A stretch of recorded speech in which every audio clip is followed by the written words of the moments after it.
Criminal number 4, written by Ed Brubaker and Sean Phillips.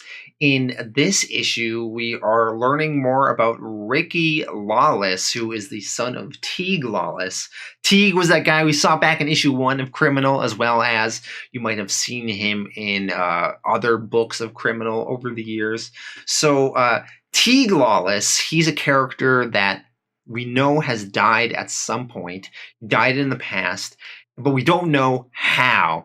And we're not told that in this issue, but we're learning more about his son, and they're sort of teasing that explanation about Teague, and then we're going to follow up on that in the next few issues of Criminal, so that's going to be pretty interesting. This issue is once again a little bit self-contained, and we're following Ricky and getting to know him. So let's dive into the story in this issue. So it's March 1993, and this Ricky Lawless has been up for 5 days straight doing crystal meth. So he's been on all sorts of drugs, and he is not gone to sleep, and he is planning some sort of robbery of a check cashing place. This guy named Finn shows up, and Ricky leads him on a bit. They start talking, and then eventually Ricky sort of sneaks up and cracks him in the head with a baseball bat and handcuffs this Finn guy there. Why did he beat this guy up and handcuff him? We find out later on in the issue.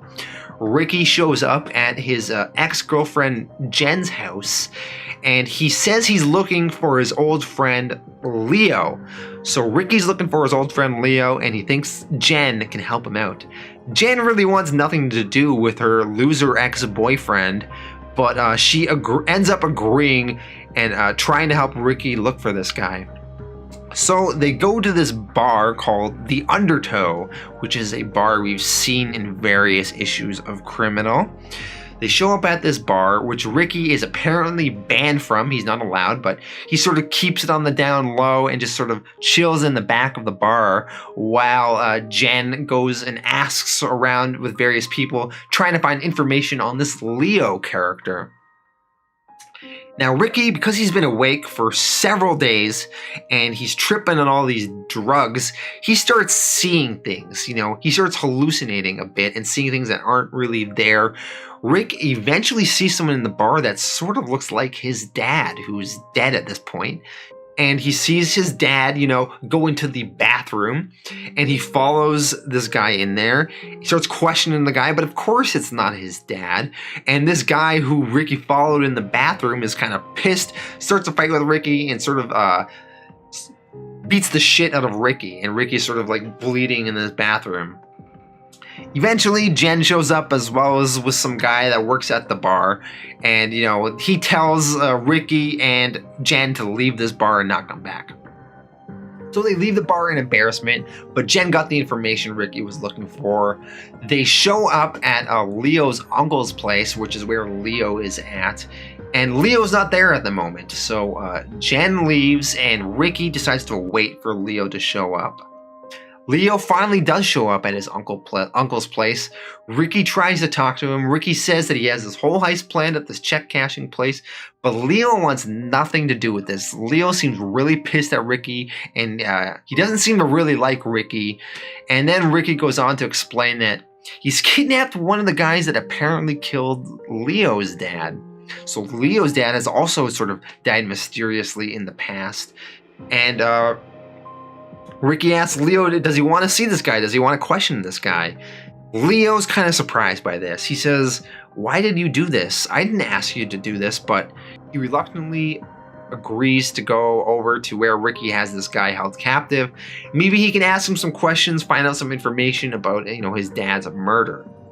So they show up at this place where Ricky has this guy handcuffed, and the guy that's handcuffed is already dead. He did not survive the several hours that Ricky has been gone. He must have hit him too hard in the head with the baseball bat. So Leo's kind of pissed. He didn't really get anything out of this. But then Ricky's like, well, didn't really pan out, eh? Well, you gonna help me get rid of this dead body? And then Leo's like, no, I'm not gonna help you get rid of this dead body. I didn't even want to come here. This is on you, man. And he takes off And then Ricky starts remembering the death of his own dad, teasing a future storyline that's going to come in the next few issues about how Teague ended up dying. And then this issue ends with Ricky now trying to have to figure out how he's going to get rid of this body. And he says that he needs to remember where he hid the rest of his speed because it's going to be another long night.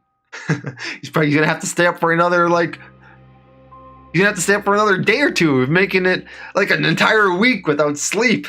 That's crazy. Oh, this was really fun. This is a good time. I mean, Criminal is a solid book.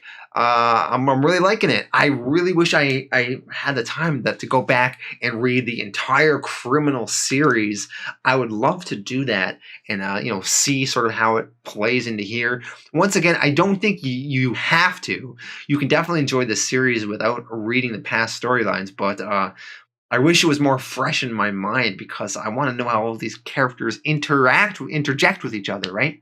Yeah, this was a good time. It's good stuff. I'm going to give this issue an 8 out of 10.